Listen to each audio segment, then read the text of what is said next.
टूट गईले हो, दिलवा टूट गईले हो।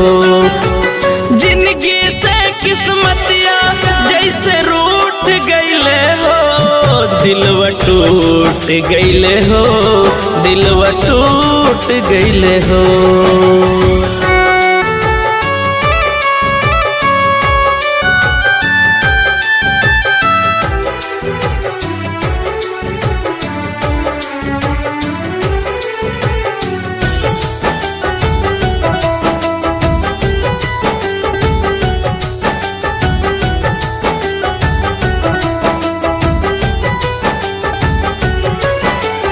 जेह पे रहल भरोसा ऊ कई दिहले बर्बाद, ओकर दिहल दर्द हमके रही हरदम याद।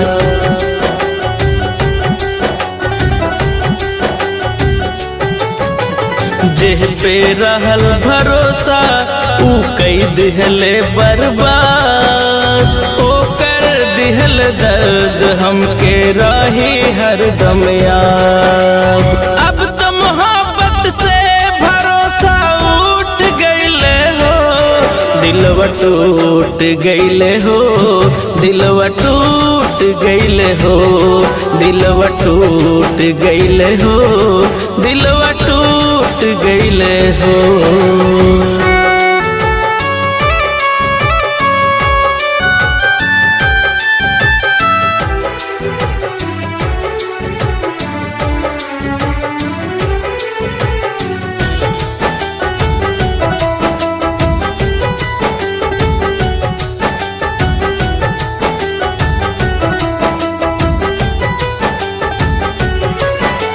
हमरा पे बदनामी के इल्जाम लगा के, खुश बाटे तू दूसरा संगे दिल लगा के।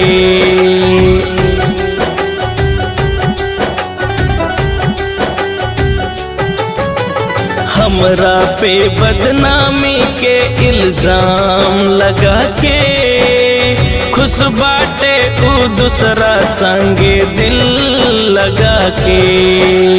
बीच समंदर प्यार के नैया डूब गईले हो, दिलवा टूट गईले हो, दिलवा टूट गईले हो, दिलवा टूट गईले हो, दिलवा टूट गईले हो।